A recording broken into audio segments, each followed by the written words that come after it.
குறிஞ்சி கல்வி நிறுவனங்களின் தாளாளர் உள்ளிட்ட நிர்வாகிகள் அனைவருக்கும், குறிஞ்சி கல்வி நிறுவனங்களினுடைய ஆசிரியர்கள், ஆசிரியைகள், முதல்வர் உள்ளிட்ட அனைத்து ஆசிரிய பெருமக்களுக்கும், இந்த கல்வி நிறுவனத்தில் பயிலும் மாணவ மாணவிகளின் பெற்றோர்களுக்கும் மாணவ மாணவியர்களுக்கும் என்னுடைய இனிய மாலை வணக்கத்தினை தெரிவித்துக் கொள்கிறேன். இந்த குறிஞ்சி கல்வி நிறுவனத்தினுடைய ஆண்டு விழாவில் இது எனக்கும் 2வது வருடமாகும். கடந்த வருடம் நான் உள்ளிட்ட நமது chief secretary, former chief secretary Iraianbu sir உள்ளிட்ட அனைத்து அதிகாரிகளும் இங்கு வருகை புரிந்திருந்தோம்.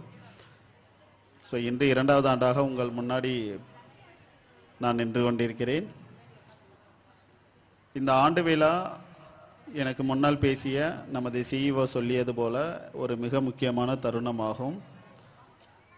நமது பள்ளியில் நாம் பயிலும் போது வகுப்பறைகளில் பல்வேறு விதமான பாடத்திட்டங்களை நமக்கு ஆசிரியர்கள் புகட்டுவார்கள். அதிலிருந்து நமது சிறிது விடுபட்டு நமதுடைய திறமைகளை, பல்வேறு வகையான திறமைகளை, அது ஆடலிலும் இருக்கலாம், பாடலிலும் இருக்கலாம், அல்லது உங்களுக்கு இருக்கும் ஒரு தனித்துவமான ஒரு திறமையினை வெளிக்கொணரும் ஒரு மேடையாக, உங்களது முதல் மேடையாக இந்த பள்ளிகளில் நடைபெறும் ஆண்டு விழா மேடையானது இருக்கும்.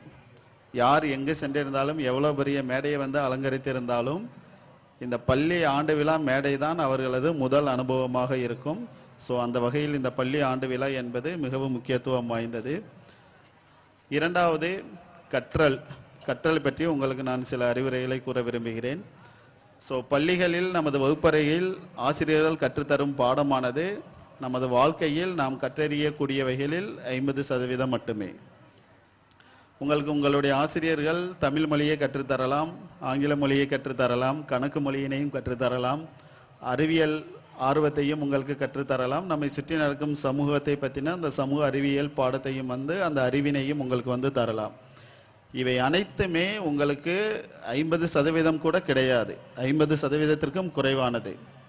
ஸோ அந்த பேலன்ஸ், அந்த 50%, ஒரு நிறைவான ஒரு அறிவு, ஒரு நிறைவான கற்றலில் அந்த மீதமுள்ள அந்த 50% என்பது எங்கிருக்கிறது என்றால், இந்த பள்ளியை தாண்டி உங்களது பொதுவெளியில், பொது சமூகத்தில் மட்டும்தான் இருக்கும்.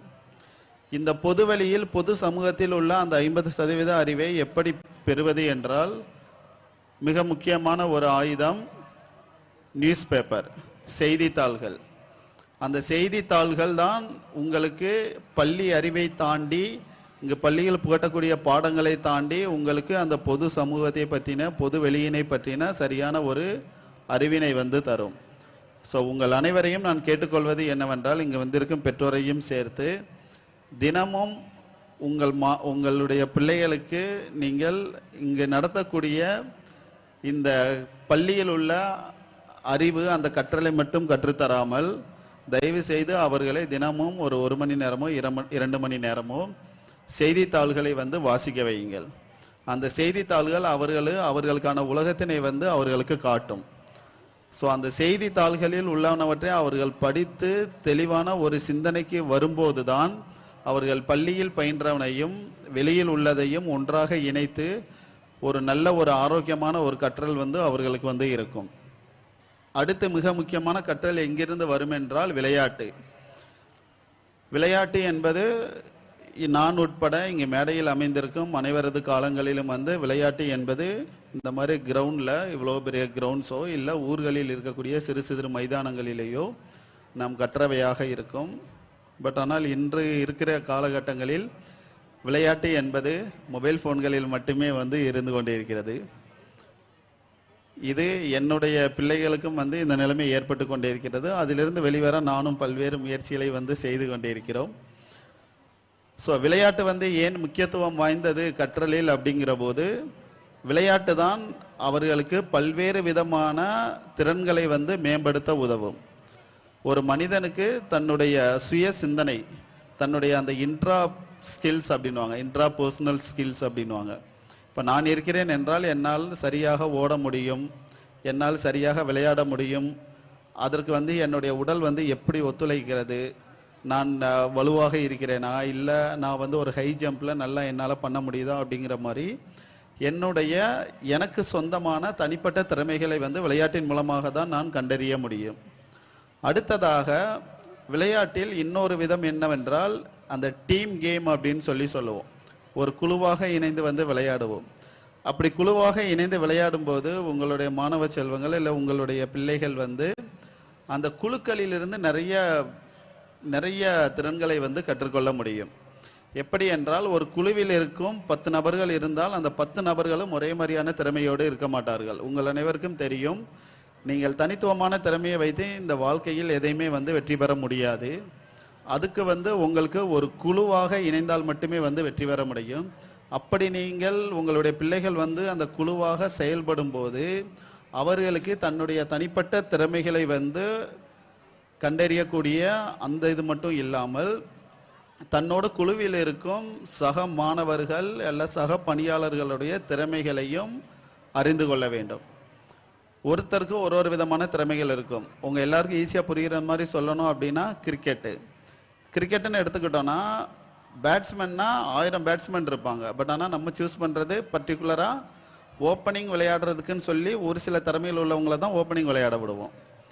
கீப்பிங் பண்ணுறதுக்குன்னு ஒரு திறமைகள் இருந்தால் தான் அவங்கள கீப்பிங் பண்ண வைப்போம். பவுலிங்கும் எல்லாருமே நம்ம ஃபாஸ்ட் பவுலராகவும் எடுத்துட மாட்டோம். ஃபாஸ்ட் பவுலரை எடுப்பாங்க. சுழற்பந்து வீச்சாளர் இருந்தாங்கன்னா அவங்களையே எடுப்பாங்க. மொத்தம் 11 பேர் தான் விளையாட முடியும்னா அந்த 11 பேரும் என்ன காம்பினேஷனில் இருக்கணும் அப்படிங்கிறது அந்த டீம் கேப்டனுக்கு தெரிஞ்சால் மட்டும்தான் அவங்கள சரியான விதத்தில் வந்து பயன்படுத்த முடியும். ஸோ உங்கள் எல்லாருக்குமே மகேந்திர சிங் தோனி தெரியும்னு நினைக்கிறேன். அவர் அவ்வளோ தூரம் வந்து ஒரு சிறந்த தலைவராகவும் சிறந்த வீரராகவும் இருக்கிறதுக்கு காரணம் வந்து என்ன அப்படின்னா இந்த விளையாட்டில் அவர் குழுவாக வந்து செயல்படும் போது அவர் தன்னோட தனிப்பட்ட திறமைகளை மட்டும் வெளிப்படுத்தாமல் தன்னோட குழுவில் இருக்க மற்ற வீரர்களோட திறமைகளை கண்டறிந்து அந்த திறமைகள்லேருந்து எப்படி வந்து அதிகமான அவுட்புட் பண்ண முடியும் அப்படிங்கிற மாதிரியான அந்த சிந்தனையோடு இருந்ததுனால மட்டும்தான் அவரால் ஜெயிக்க முடிந்தது.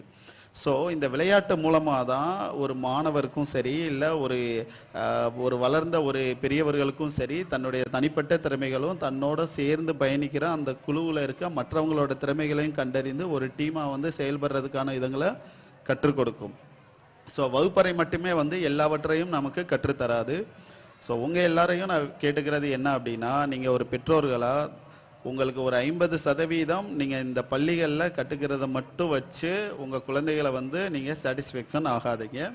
உங்கள் குழந்தைகளுக்கு அந்த மீதமுள்ள அந்த 50% வெளி உலகத்தை அந்த ஒரு பொது வெளியில் வர வேண்டியதை செய்தித்தாள்கள் மூலமாகவும் விளையாட்டுகள் மூலமாக வந்து கற்றுத்தாங்க.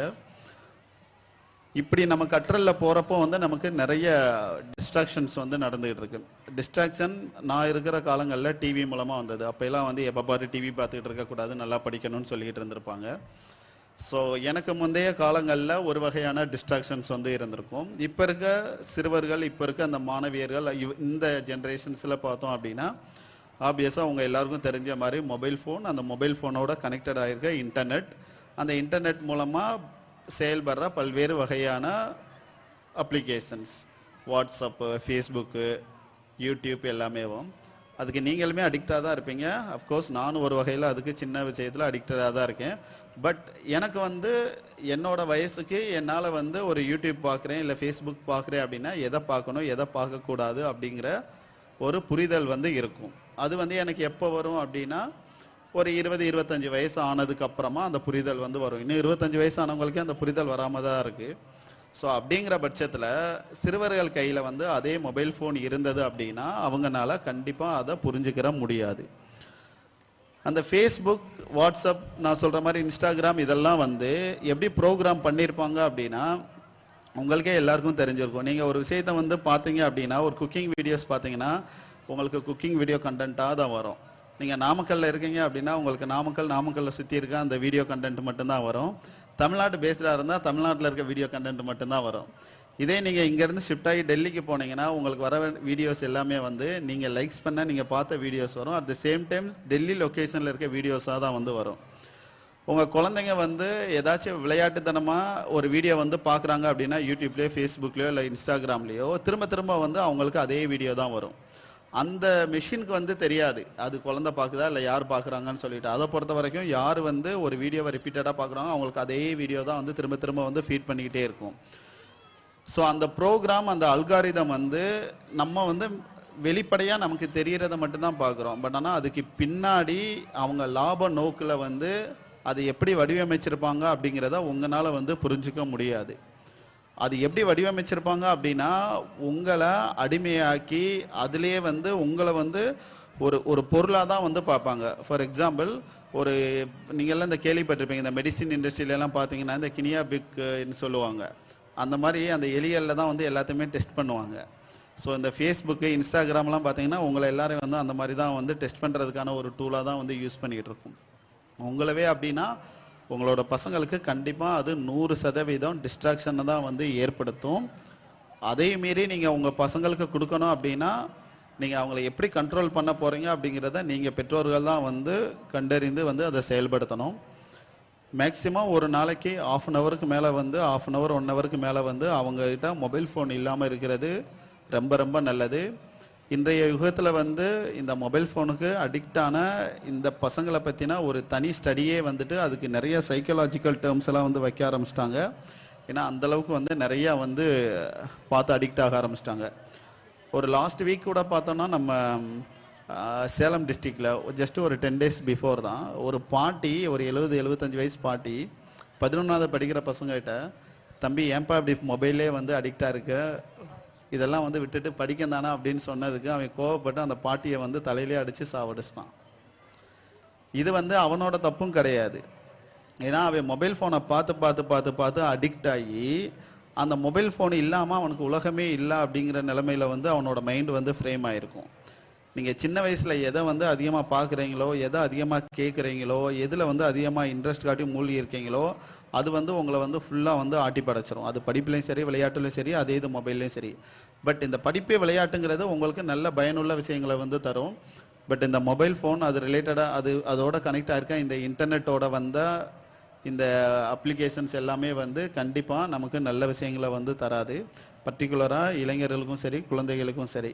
ஸோ தயவு செஞ்சு நீங்கள் பெற்றோர்கள் அதில் வந்து நீங்கள் ஒரு ஹோல்டு எடுக்கலாம் அப்படின்னா உங்களோட ஃப்யூச்சர் ஜென்ரேஷன் கம்பல்சரியாக வந்து பாதிக்கப்படும். ஸோ இந்த கற்றலில் உள்ள இந்த டிஸ்ட்ராக்ஷனை எனக்கு தெரிஞ்சு இந்த ஜென்ரேஷனில் இதுதான் வந்து மிகப்பெரிய டிஸ்ட்ராக்ஷனாக இருக்கும். அதை நீங்கள் எல்லாரும் பண்ணணும்.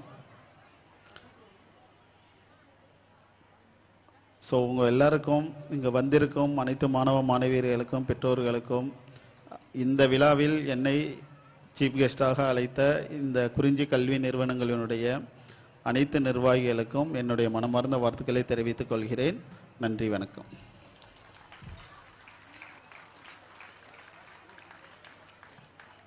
Thank you, sir, for your valuable speech.